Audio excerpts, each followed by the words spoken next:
नमस्कार दोस्तों, आपका स्वागत है हमारे चैनल पर जहां हम दिलचस्प फिल्म एक्सप्लेनेशन लेकर आते हैं। आज हम बात करने वाले हैं एक ऐसी फिल्म की जिसका नाम सुनते ही रोंगटे खड़े हो जाते हैं। फिल्म का नाम है भक्षक। ये कोई साधारण क्राइम थ्रिलर नहीं है, बल्कि इसमें है जबरदस्त ट्विस्ट और हर पल रोमांच से भरपूर। अगर आपको हमारी यह वीडियो पसंद आए तो कृपया लाइक कर दें। हमारा 5000 लाइक्स का टारगेट है और यह कहानी ज्यादा से ज्यादा लोगों को शेयर करें। हमारे चैनल को सब्सक्राइब करना न भूलें ताकि हमें ऐसे ही कहानियाँ एक्सप्लेन करने की मोटिवेशन मिलती रहे। बेल आइकन को भी दबा दें ताकि आपको हमारी हर नई वीडियो का नोटिफिकेशन सबसे पहले मिले। हमने डेडपूल और वुल्वरिन का भी एक्सप्लेनेशन किया है, जिनका लिंक डिस्क्रिप्शन में मिल जाएगा, वो भी जरूर देखना। अगर आपको फिल्म पसंद आई हो तो कमेंट्स में भक्षक जरूर लिखना। तो चलिए दोस्तों, बिना किसी देरी के शुरू करते हैं। तो ये मूवी शुरू होती है मुनव्वरपुर बिहार से, जहाँ किसी होटल के अंदर से एक लड़की की दर्द भरी चीख सुनाई देती है। उसी समय सोनू नाम का एक शख्स होटल में दाखिल होता है और सीधे एक कमरे में पहुँचता है। वहाँ एक नाबालिग लड़की बिस्तर पर पड़ी दर्द से चिल्ला रही थी और वहीं एक आदमी बैठा था जिसे ठेकेदार कहते हैं, जो एक अजीब सी हंसी हंस रहा था। सोनू ठेकेदार से पूछता है, क्या मामला है? असल में सोनू ने इस लड़की को ठेकेदार के पास भेजा था एक गंदे काम के लिए, पर लड़की ने इससे इनकार कर दिया। इस वजह से ठेकेदार ने लड़की के साथ कुछ ऐसा किया था जिससे वह दर्द से तड़प रही थी। सोनू कुछ देर ठेकेदार से बातचीत करता है कि अब इस लड़की का क्या करना है और फिर उस लड़की की जान ले लेता है। इसके बाद ये लोग लड़की की लाश शमशान घाट ले जाते हैं। वहाँ एक आदमी से सोनू कहता है, ये अनाथ है, इसे जला दो। उस आदमी ने पूछा, वंशी साहू का कुछ मामला है क्या? सोनू हमें सिर हिलाता है और वह शख्स बिना कुछ पूछे लड़की की बॉडी को जला देता है। अब कहानी आगे बढ़ती है और हम कुछ महीने बाद पटना पहुँचते हैं, जहाँ हमें वैशाली सिंह मिलती है। वह एक पत्रकार है जो पहले बड़े न्यूज चैनलों के लिए काम कर चुकी है, पर अब उसने पटना में अपना खुद का छोटा सा लोकल न्यूज चैनल शुरू किया है। उसके पास सिर्फ एक कैमरामैन है और चूंकि चैनल अभी नया है, इसलिए ज्यादा आमदनी भी नहीं हो रही और उसे अभी तक पहचान भी नहीं मिली है। वैशाली अपने काम को लेकर बेहद पैशनेट, वफादार और डिटरमाइंड है। उसे पूरी उम्मीद है कि एक दिन वह जरूर सफलता हासिल करेगी और अपनी मेहनत से देश में कुछ पॉजिटिव बदलाव ला सकेगी। उसका पति अरविंद भी घर के सारे खर्चे संभालता है और उसे हर कदम पर पूरा सपोर्ट करता है। अरविंद पढ़ा लिखा और समझदार आदमी है, इसलिए वह वैशाली के सपनों की कदर करता है। अब एक दिन वैशाली को गुप्ता जी नाम के मुखबिर का कॉल आता है। गुप्ता जी उसे एक सोशल ऑडिट की रिपोर्ट की जानकारी देते हैं, जो कि सरकार की ओर से एक ऑर्गेनाइजेशन ने बालिका गृहों पर की थी। इस रिपोर्ट में मुनव्वरपुर के चाइल्ड शेल्टर यानी गर्ल चाइल्ड शेल्टर में काफी गंभीर समस्याएं पाई गई थी। वैशाली को शुरू में ये खबर ज्यादा खास नहीं लगती। साथ ही गुप्ता जी इस रिपोर्ट के लिए 50 लाख रुपए मांग रहे थे। पहले तो वैशाली मना कर देती है, लेकिन गुप्ता जी उसे किसी तरह से मना लेते हैं और रिपोर्ट सौंप देते हैं। अब वैशाली इस रिपोर्ट को और गहराई से पढ़ती है और पाती है कि मुनव्वरपुर के बालिका गृह से कुछ बच्चियां गायब हो जाती हैं। उन बच्चियों का कोई अता पता नहीं चलता, उनके बारे में कोई रिकॉर्ड नहीं होता और कई बच्चियों के साथ तो गलत हरकतें भी हुई हैं, ऐसा वहीं की बच्चियों ने बताया है। लेकिन इस मुद्दे पर कभी कोई एक्शन नहीं लिया गया। फिर वैशाली अपने कैमरामैन भास्कर के साथ मुनव्वरपुर के बालिका गृह की जांच करने जाती है। वो जगह एक छोटी सी गली में स्थित है, बाहर से ताला लगा हुआ है और कोई खिड़की भी नजर नहीं आती। तभी सोनू वहाँ आता है, वही शख्स जिसे हमने शुरुआत में देखा था। सोनू उन्हें साफ कहता है कि यहाँ आना मना है और उन्हें भगा देता है। इसके बाद वैशाली और भास्कर अरविंद के जीजाजी और दीदी से मिलने जाते हैं, लेकिन वहाँ उसके जीजाजी उसकी बातों को गंभीरता से नहीं लेते। वो उसे सलाह देते हैं कि अब परिवार पर ध्यान दो, बच्चा करो, ये सब काम बाद में भी होते रहेंगे। उसकी दीदी भी कहती है कि बच्चा कर लेना चाहिए, लेकिन वैशाली साफ कह देती है कि वह अभी कुछ साल इंतजार करना चाहती है ताकि अपने काम को सेट कर सके। वैशाली की बातों को उसके जीजा और दीदी बिल्कुल भी गंभीरता से नहीं लेते। वे उसे ये ताने देते हैं कि उसकी शादी को 6 साल बीत चुके हैं और उनकी सोच बिल्कुल वैसी ही है जैसी आमतौर पर पिछड़े इलाकों में होती है। लेकिन वैशाली इन सब बातों को अनदेखा कर चाइल्ड वेलफेयर कमेटी के ऑफिस जाती है और वहाँ ऑफिसर मिथिलेश से मिलती है। वो उन्हें रिपोर्ट दिखाती है, पर मिथिलेश जवाब देता है, ये रिपोर्ट तो तुम लाई हो, हमें इसकी कोई जानकारी नहीं है। जब तक सरकार पूरी फॉर्मेलिटीज के बाद ऑर्डर्स जारी नहीं करेगी, हम जांच नहीं कर सकते। अगर आदेश आएंगे तो हम कार्रवाई करेंगे और अगर कुछ गलत हो रहा होगा तो हम उसे रोकने की कोशिश करेंगे। मुझे भी इन बच्चियों की फिक्र है क्योंकि मैं खुद 2 बेटियों का बाप हूँ। वैशाली को ये सुनकर बेहद निराशा होती है क्योंकि वो खुद जांच की उम्मीद लेकर आई थी, लेकिन मिथिलेश ने बात को मानने से ही इनकार कर दिया। अब वो खुद उलझन में पड़ जाती है कि आगे क्या किया जाए। इसी बीच अरविंद के पास वंशी साहू का फोन आता है, जो उसे धमकी भरे अंदाज में कहता है कि वो वैशाली को रोक ले, नहीं तो अंजाम बुरा होगा। जब वैशाली घर लौटती है तो अरविंद उसे रोकने की कोशिश करता है और दोनों के बीच बहस हो जाती है। जाहिर है अरविंद को उसकी जान की फिक्र थी, लेकिन वैशाली के लिए ये लड़ाई अब और भी ज्यादा अहम हो गई थी। अगले दिन वैशाली ऑफिस पहुंचती है और गुप्ता जी से मिलती है। गुप्ता जी उसे वंशी साहू के बारे में बताते हैं कि वो खुद एक पत्रकार है और 3 अखबार चलाता है। सरकार से उसे सब्सिडी पर 600 पेपर मिलते हैं, लेकिन छपती सिर्फ 3 कॉपी है। यह पहला बड़ा घोटाला है। इसके अलावा वंशी साहू का शेल्टर होम भी है और वह कई NGO से जुड़ा हुआ है। उसके सरकार के साथ सीधे संपर्क हैं। एमपीज उसके घर आते जाते रहते हैं। उसने चुनाव भी लड़ा था, हालांकि वो हार गया था, लेकिन सरकार की ज्यादातर एड्स उसी के अखबार में आती हैं। वंशी साहू एक पावरफुल आदमी है। उसके संबंध सरकार के अंदर तक फैले हुए हैं। वह जानता है कि सच को कैसे छिपाना है और झूठ को कैसे सच बनाना है। उसके पास खुद का अखबार है, तो वह मीडिया को भी अपने हिसाब से चलाता है। ये सारी बातें सुनकर वैशाली का सिर घूम जाता है। वह सोचने लगती है कि आखिर अब क्या किया जाए। फिर सबसे पहले वह पटना के ही एक शेल्टर होम में जाती है, ताकि ये समझ सके कि इन शेल्टर होम्स का सिस्टम कैसे काम करता है। वहाँ जाकर उसे पता चलता है कि बच्चे और बच्चियाँ पुलिस या फिर अन्य माध्यमों से शेल्टर होम में लाए जाते हैं और वहीं से उनका प्रबंधन किया जाता है। जिन बच्चियों की देखरेख इन शेल्टर होम्स में होती है, वो सरकार की निगरानी में होती है और सारा खर्चा सरकार और डोनेशन से आने वाले पैसों से पूरा किया जाता है। 18 साल तक की उम्र तक बच्चियों को इन शेल्टर होम्स में रखा जा सकता है और उसके बाद अगर जरूरत हो तो उन्हें दूसरे शेल्टर होम में शिफ्ट कर दिया जाता है। यानी एक तरह का फेरबदल होता रहता है। कहीं से बच्चियां आती हैं, कहीं और भेज दी जाती हैं। अब जब वैशाली मुनव्वरपुर के शेल्टर होम के बारे में पूछताछ करती है, तो उसे पता चलता है कि वहाँ से कभी कोई लड़की इस शेल्टर होम में नहीं आई। हो सकता है कि जो बच्चियां गायब हुई थी, वो किसी और शेल्टर होम में पहुंचाई गई हों। वैशाली अपनी खोज को और गहराई से जारी रखती है। रिपोर्ट पढ़ते पढ़ते उसे पता चलता है कि मुनव्वरपुर के शेल्टर होम में बच्चियों के शरीर पर चोट पाए गए थे।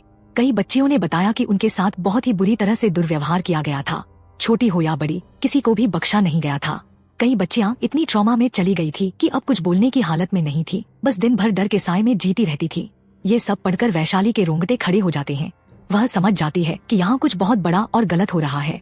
अब वैशाली सोच रही होती है कि आगे क्या किया जाए। वह फाइनली इस रिपोर्ट की न्यूज को अपने चैनल पर चलाने का फैसला करती है।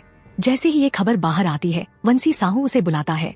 वह मुस्कुराते हुए उसे धमकी देता है, तेरा चैनल वैसे भी कोई नहीं देखता, तो तेरी खबर ज्यादा नहीं फैली, लेकिन मैं अपने न्यूज़पेपर में तुझे छाप सकता हूँ। तुझे अंदाजा भी नहीं है मैं क्या कर सकता हूँ। अगर तूने रुकने का नाम नहीं लिया तो तेरे साथ कुछ भी हो सकता है। वैशाली बिना कुछ कहे वहाँ से निकलती है, लेकिन जब वह घर लौटने लगती है तो पूरे रास्ते उसे वंशी साहू के लोग फॉलो करते रहते हैं। पिछले कई दिनों से वैशाली अपने घर के बाहर खड़ी एक गाड़ी को देख रही थी, जो लगातार उस पर नजर रख रही थी। इससे वह और परेशान हो जाती थी, लेकिन वह डरने वाली नहीं थी। जब वह घर पहुँचती है तो अरविंद से उसकी फिर बहस हो जाती है। अरविंद उसे तुरंत सब कुछ छोड़ने के लिए कहता है, क्योंकि उसका मानना था कि ये बच्चे उसके अपने नहीं हैं और जब उसके खुद के बच्चों के साथ कुछ होगा तभी वो देखेगा। इस पर वैशाली गुस्से में कहती है, मैं आज ही इसे रोकूंगी ताकि मेरे बच्चों के साथ भविष्य में ऐसा कभी न हो। अगले सीन में वैशाली और उसका कैमरामैन भास्कर अलग अलग शेल्टर होम्स में जाकर जांच करते हैं। वहाँ उन्हें पता चलता है कि मुनव्वरपुर के शेल्टर होम से गायब हुई लड़कियाँ कभी किसी और शेल्टर होम में आई ही नहीं, यानी वे बच्चियां सचमुच गायब हो चुकी थी। और ये कैसे हुआ, इसका अंदाजा तो हमें मूवी की शुरुआत से ही हो गया था। एक ही लड़की मिली जो करीब 11 से 12 साल की थी, जो किसी शेल्टर होम में पहुंची थी, लेकिन उसकी मानसिक हालत ठीक नहीं थी। वो अपने ही दांत काट लिया करती थी।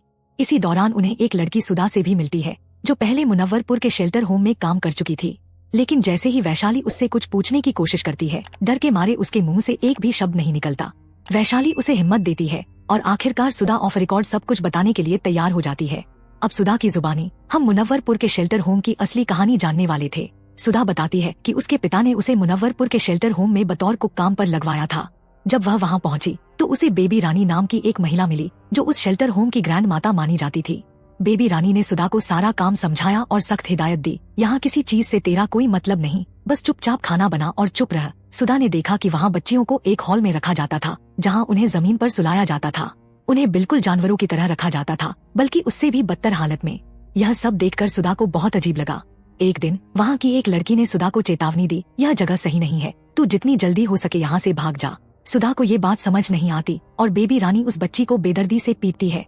खैर, एक रात ऐसा वाकया होता है जब सुधा को वहाँ 2 बच्चियों की लाशें दिखाई देती हैं, जिन्हें शायद किसी ने पहले असॉल्ट किया और फिर इल्जाम से बचने के लिए मार डाला। अब वो लाशें ठिकाने लगाने के लिए ले जाई जा रही थी।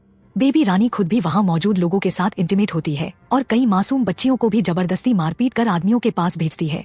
अब सुधा एक और कमरा देखती है, जहाँ एक बच्ची को बेरहमी से पीटा गया था, उसके साथ बुरा काम हुआ था। जो ये कर रहा था वो और कोई नहीं बल्कि मिथिलेश था, जो यहीं पड़ा रहता था और जब दिल करता किसी को भी उठाकर बुरा काम कर डालता, क्योंकि वो खुद इस गंदगी में गले तक डूबा हुआ था। ये सब देखकर सुधा के रोंगटे खड़े हो जाते हैं, उसकी आत्मा कांप उठती है।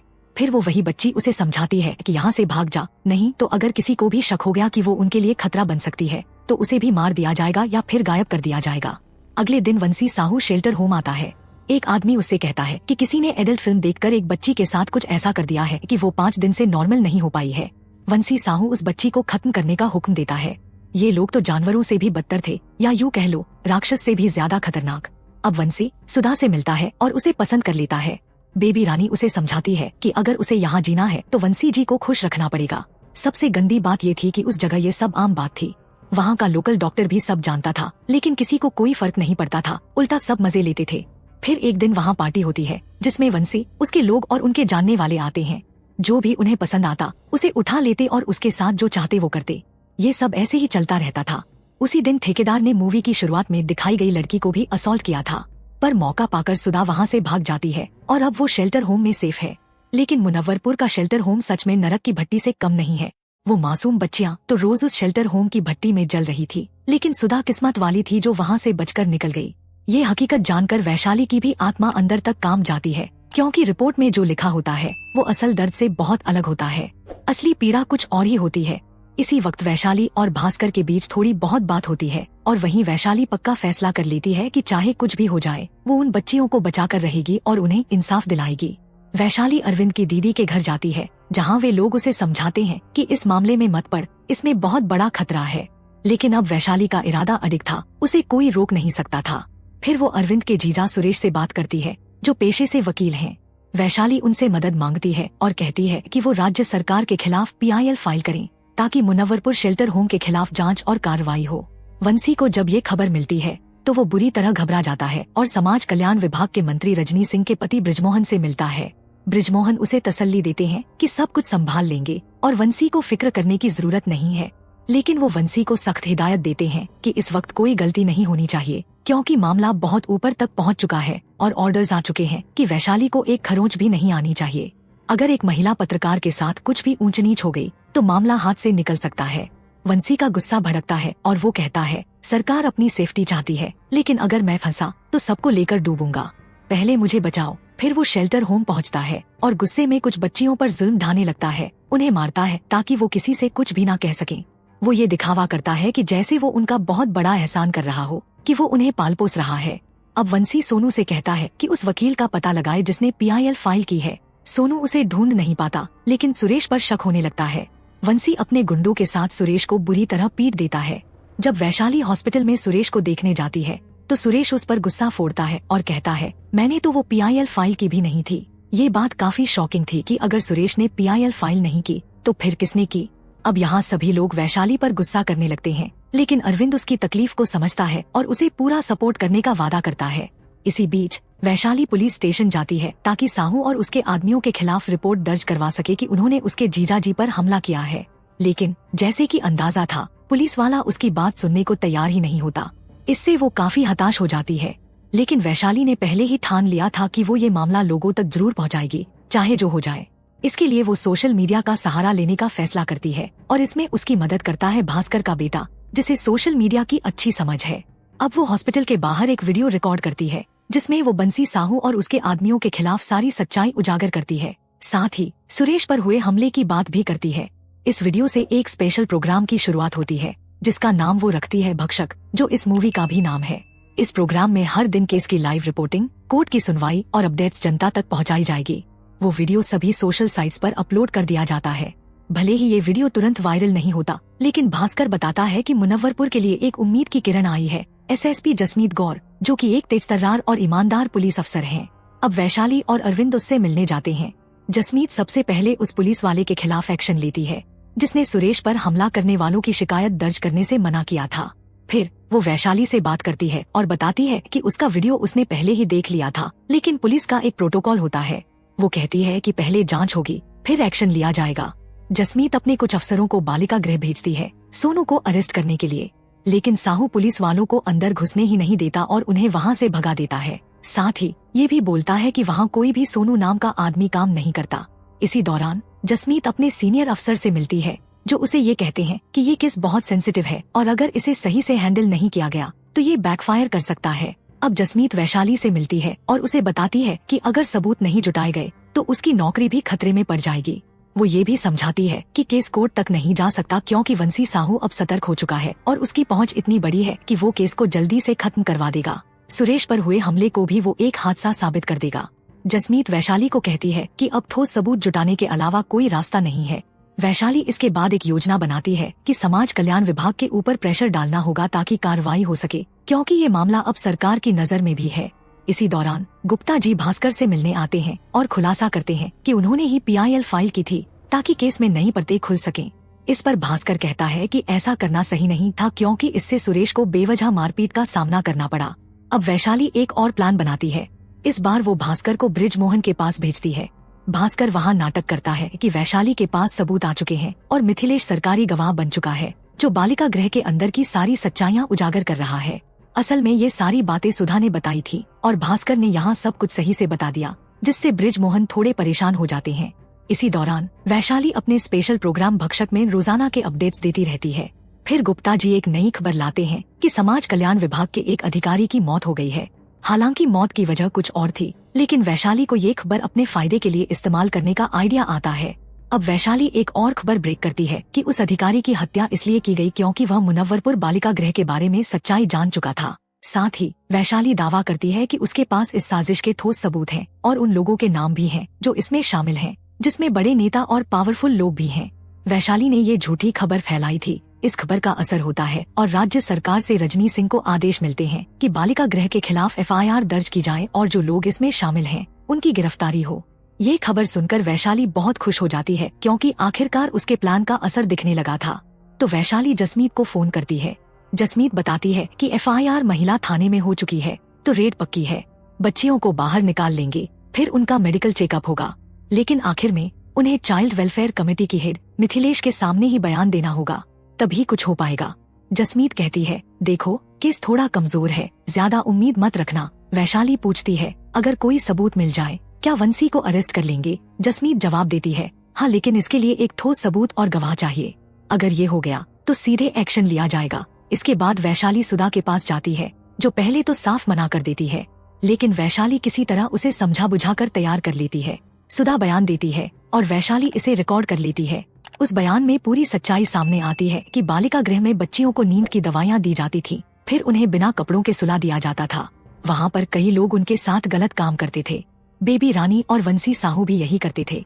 कई बार तो लड़कियाँ प्रेग्नेंट हो जाती थी और उनका अबॉर्शन करा दिया जाता था ताकि कोई सबूत न बचे।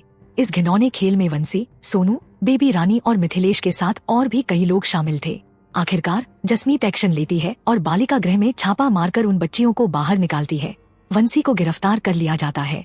अब वैशाली फाइनल रिपोर्ट दिखाती है, जिसमें वह कहती है, जो आज यहाँ हुआ वो शायद और भी कहीं हो रहा होगा, लेकिन जब हम चुप रहते हैं तो हम भी इस गुनाह का हिस्सा बन जाते हैं। हमें बोलना होगा, क्योंकि खामोश रहना अत्याचार को बढ़ावा देने जैसा है। और यहीं पर मूवी का अंत होता है। यह थी भक्षक फिल्म की पूरी कहानी। आशा है कि आपको यह फिल्म और इसकी कहानी पसंद आई होगी। अगर आपको हमारी वीडियो अच्छी लगी हो तो कृपया लाइक और चैनल को सब्सक्राइब करना न भूलें। साथ ही कमेंट बॉक्स में हमें बताएं कि आपको यह कहानी कैसी लगी और कौन सा सीन आपके लिए चौंकाने वाला था। अगर आपको और ऐसी ही कहानियाँ सुननी है तो कमेंट बॉक्स में एक दिल वाला इमोजी भेजें। इससे हमें थोड़ा मोटिवेशन मिलेगा और अगला एक्सप्लेनेशन किस फिल्म पर करना है यह भी हमें बताएं। इसके अलावा हमने कल की 2898 AD नाम की फिल्म का भी एक्सप्लेनेशन किया है, जो बहुत ही बेहतरीन है। उसका लिंक भी नीचे दिया गया है, उसे भी जरूर देखिए। फिल्मों की दुनिया में ऐसे ही साथ जुड़े रहने के लिए हमारे चैनल को सब्सक्राइब करें और बेल आइकन को दबाना न भूलें, ताकि आपको लेटेस्ट अपडेट्स मिलते रहें। धन्यवाद।